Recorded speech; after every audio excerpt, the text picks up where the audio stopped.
என்று கேட்டார்கள். அப்பொழுது சொன்னார் ஸல்லல்லாஹு அலைஹி வஸல்லம் சொன்னார்கள், நஅம் என்பதாக சொன்னார்கள். இருப்பான், ஒரு முஃமின் கோழையாக இருப்பான். மீண்டும் கேட்கப்பட்டது, யகூனுல் முஃமினு பகீலன், ஒரு முஃமின் கஞ்சனாக இருப்பானா என்று கேட்கப்பட்டது. நஅம், ஆம் இருப்பான் என்று சொன்னார்கள்.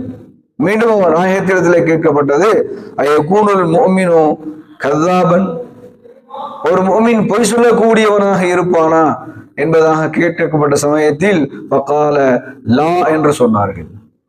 அப்ப முஃமின் பொய் சொல்லக்கூடியவனாக இருக்க மாட்டான் என்று நபிகள் நாயகம் ரசூல் அக்ரம் ஸல்லல்லாஹு அலைஹி வஸல்லம் அவர்கள் சொன்னார்கள்.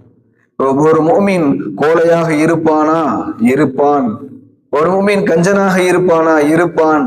ஆனால் ஒரு முஃமின் பொய்யனாக இருப்பானா என்று கேட்டதற்கு மட்டும் முஃமின் பொய்யனாக இருக்க மாட்டான். கோழைத்தன்மை இருக்கலாம்,